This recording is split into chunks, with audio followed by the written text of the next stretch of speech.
Retornamos com o programa Grandes Temas, que hoje debate o problema do superendividamento. Nós temos mais um áudio, que é um telespectador que registrou a sua questão e nós vamos comentar daqui a pouco.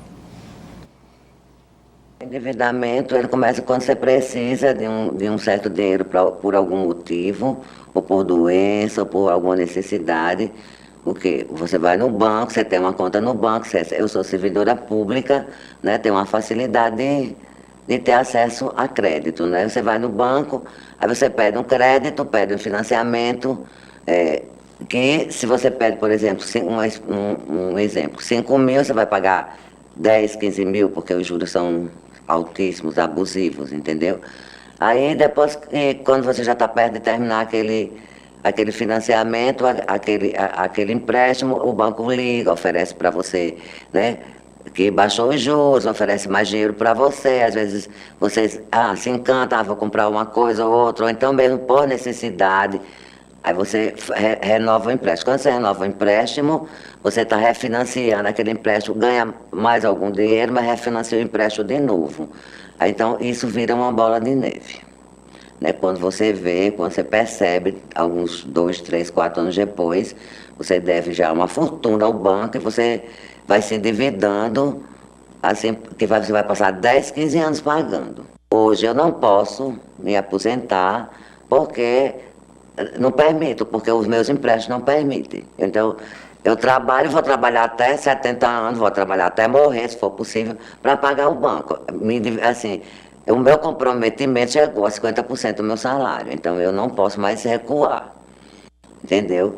Veio o 13º que atrasou, aí é uma bola de neve, aí você vai pegando mais dinheiro emprestado, vem cartão de crédito com atraso de pagamento, você vai pagar o cartão de crédito e vai financiando a sua dívida, que chega ao ponto que eu cheguei, entendeu?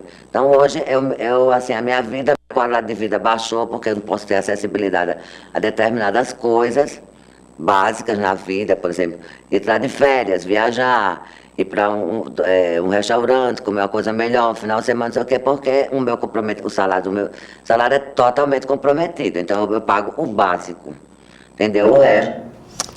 É mais um drama, a pessoa pediu também para permanecer oculta, as vozes são alteradas para não haver possibilidade de identificação, mas a gente vê que já é mais uma vez um drama terrível, com repercussões sociais muito duras. Né? Eu queria convidar essa senhora a procurar o PROCON estadual, porque não que nós tenhamos soluções para todos os casos, mas para a gente analisar a situação, ver quanto ela já pagou, quanto ainda tem, quanto é negociação, novo empréstimo em cima de um empréstimo, para a gente tentar junto à instituição financeira. Para se ter uma ideia, eu queria que ela, se estiver assistindo o programa, se motive, se energize, que o caso dela, ela vai se aposentar, certo? Por quê? Porque de 85% das pessoas que procuram o PROCON com superendividamento,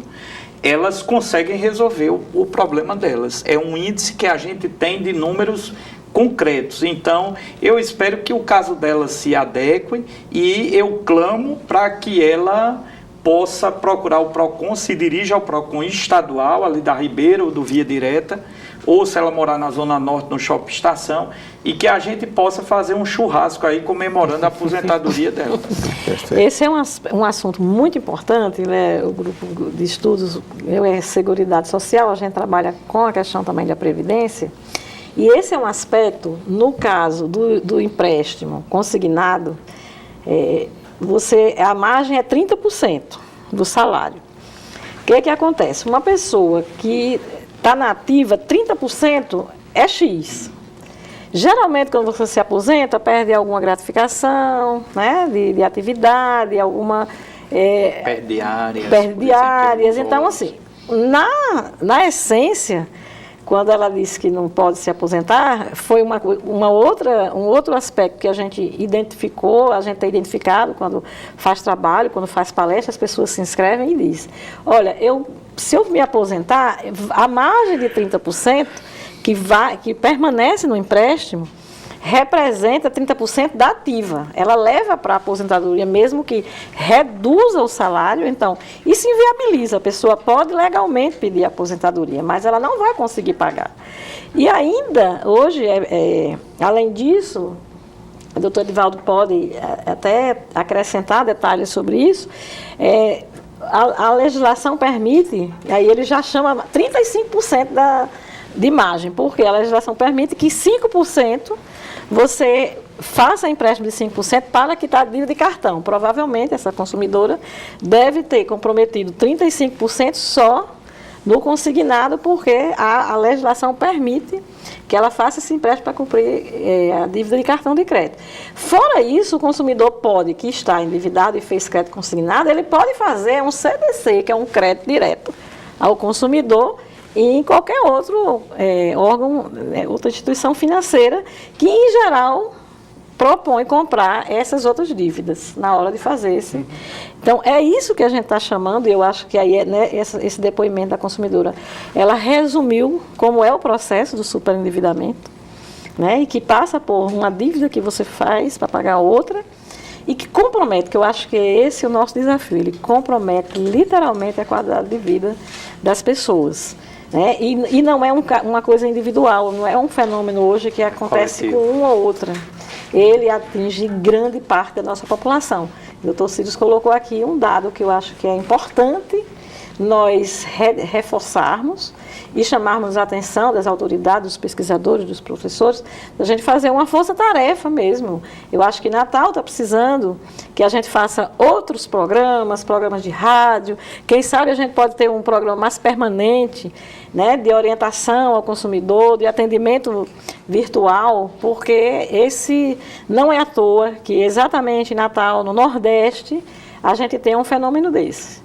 Então, esse fenômeno em Natal tem uma relação, com certeza, de ser uma cidade com maioria de servidor público, isso aí é conhecido, é servidor público e militares, né? Já tem uma tradição, um pouco de serviços e comércio, dependente, inclusive, do padrão de vida do servidor público.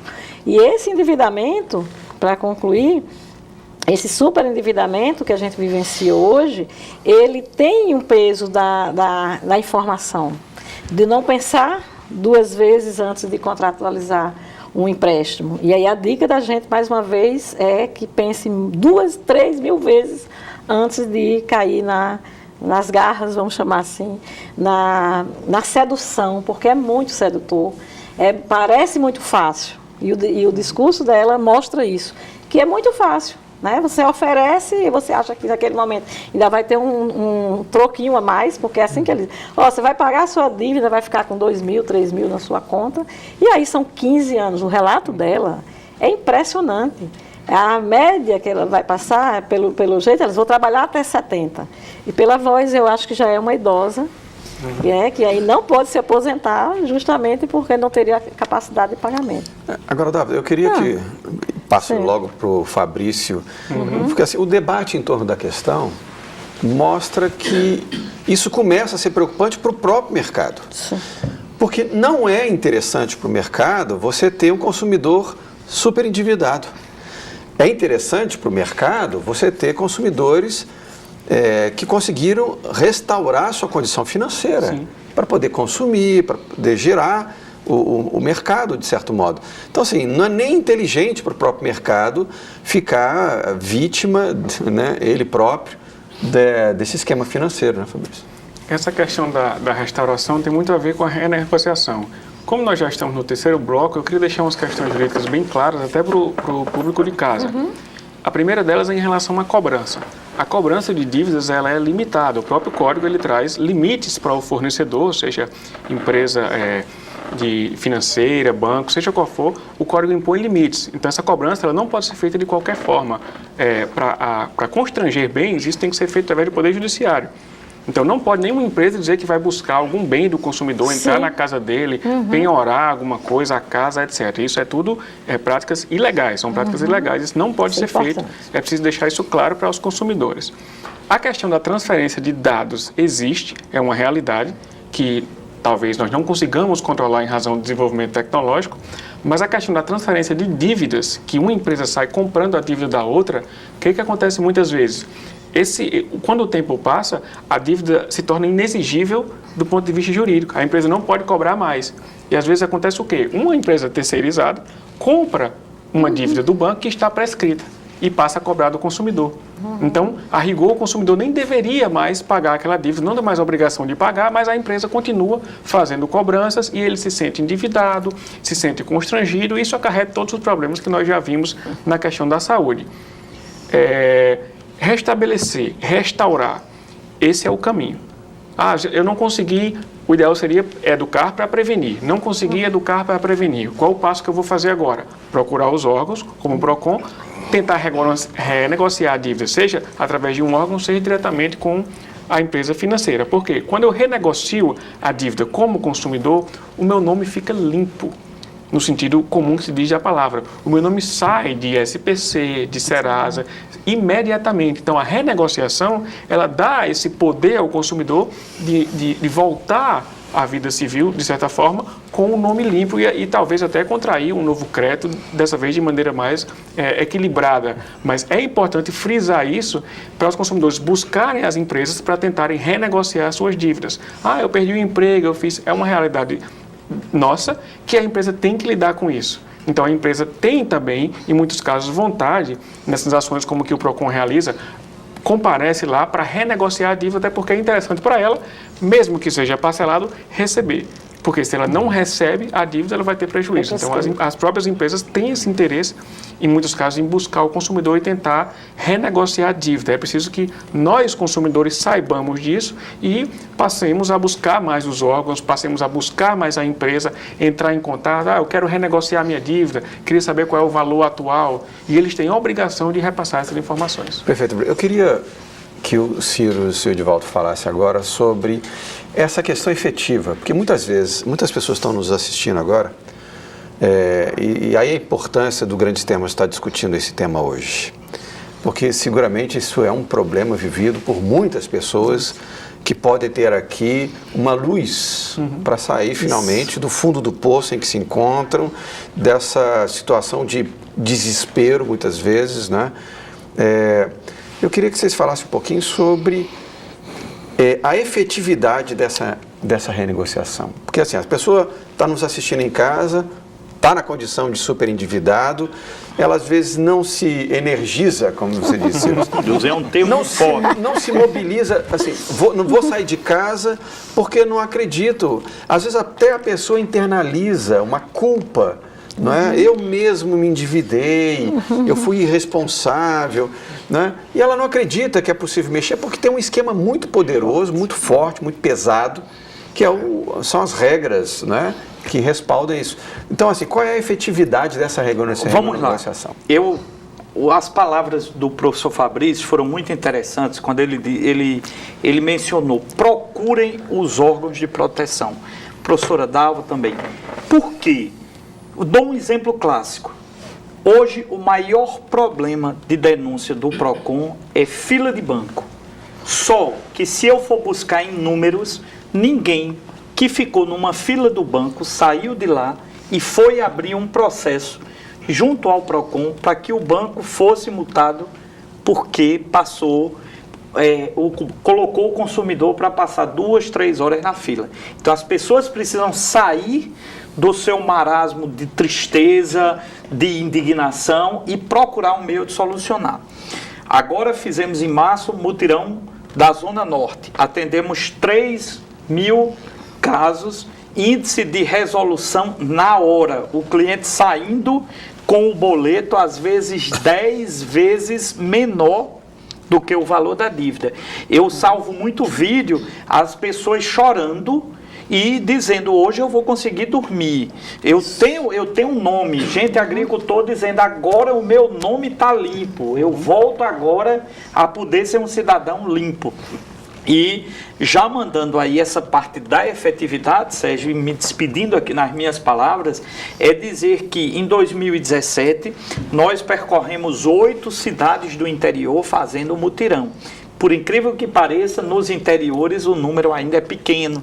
A gente consegue numa cidade fazer 50 acordos, 60, mas no da Zona Norte, que foi agora em março, nós fizemos 3.000 soluções de conflitos, e agora em junho vai ter aqui em Natal, no shopping Via Direta, um grande mutirão de combate ao superendividamento, que a gente pretende atender 10.000 pessoas. Essa é a nossa programação. Então, você que está com dívida, que está assistindo, saia. Ninguém está para julgar. A gente pega de 10 pessoas, 3 têm mais de uma dívida. Ela não só tem uma, não. Ela diz: a minha é com a Riachuelo, é com a CIA, é com a Renner, é com o cartão XY. Então, assim, vamos tentar voltar a que você, consumidor, tenha a sua cidadania restabelecida. Perfeito. Edivaldo. Eu acho que o caminho é justamente esse. Para começar, eu quero só delimitar um ponto. Nós estamos falando do consumidor de boa fé, pessoa física de boa fé, porque tem um outro consumidor que a gente não pode estar tratando.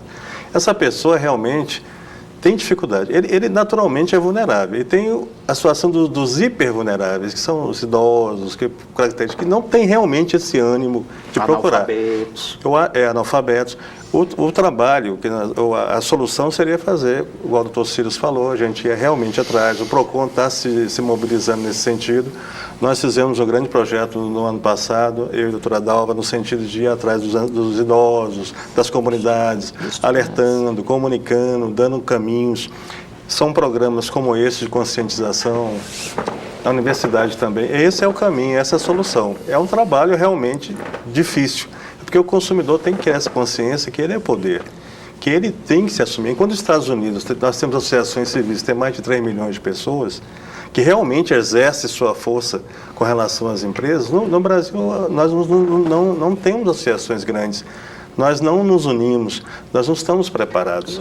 Eu acho que esse é o caminho, é ir atrás do consumidor, alertar e divulgar que ele tem direito e tem que ter sua dignidade, né?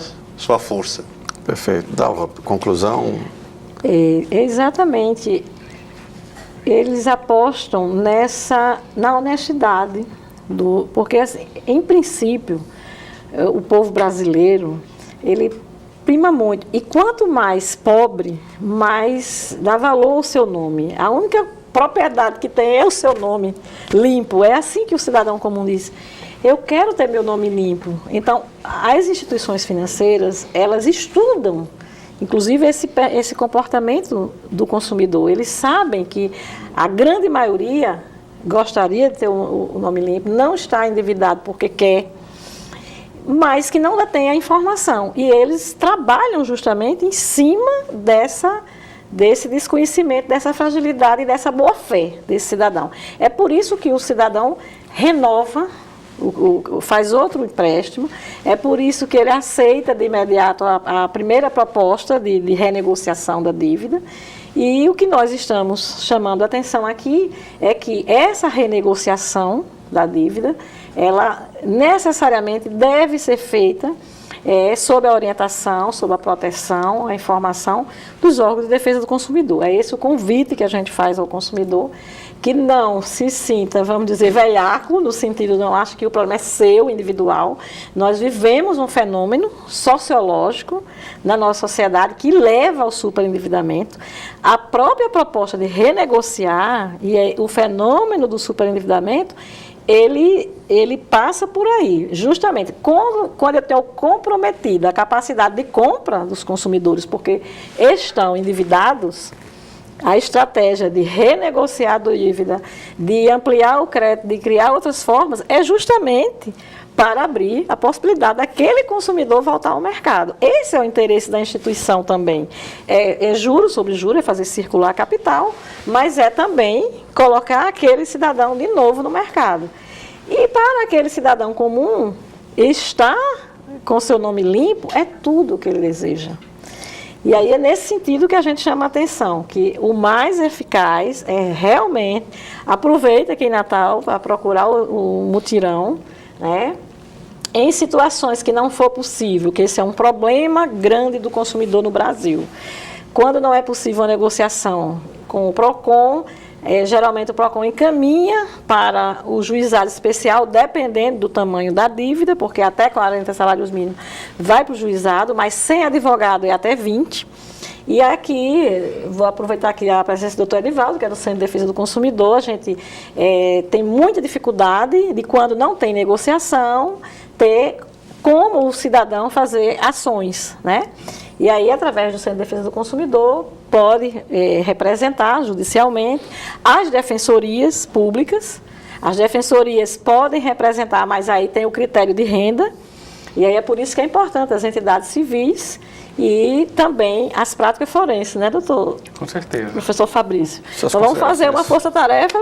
E aí, professor Fabrício? Suas considerações finais. Eu queria Fabrício. finalizar deixando esse chamado para que os consumidores não fiquem inertes diante da situação de superendividamento. Assim, eu constatei que eu estou superendividado. Então, o que eu posso fazer diante dessa constatação? Eu posso, primeiramente, entrar em contato com a empresa para tentar resolver o problema sozinho, ou eu posso buscar a ajuda estatal em sentido amplo, seja na seara administrativa, PROCON municipal, estadual, ou na seara judicial, ajuizando a ação e tentando renegociar a dívida, tentando... eu acredito, muita gente sempre diz no depoimento, o juro é abusivo. Então, isso é preciso ser constatado se o juro realmente é abusivo ou não é abusivo. Então, que o consumidor procure solução para o problema do superendividamento. Não é um ponto final em que você saiu do mercado e acabou a sua vida como consumidor. Inclusive, o Código traz um prazo de 5 anos para que o consumidor se restabeleça no mercado e aí essa dívida fique prescrita. Perfeito. Bom, eu queria agradecer imensamente a participação de vocês que ajudaram a levar um pouco mais de informação essencial para muitos dos nossos telespectadores. E dizer que a gente pode voltar uma outra ocasião sobre esse tema, porque realmente é um problema dramático que vivemos no Brasil, sobretudo no Rio Grande do Norte, como disse o Círios. E a você que participou do nosso programa, nos assistindo, agradeço a sua participação, sua presença. Lembrando que nós temos uma página no Facebook, e lá você pode assistir programas que já foram ao ar, sugerir temas para novos programas, curtir a nossa página e ver os programas que serão feitos, os debatedores que serão convidados, enfim, participar junto conosco desse grande desafio que é levar informação ao maior número de pessoas possíveis. Uma boa noite a todos, fiquem conosco, até a próxima.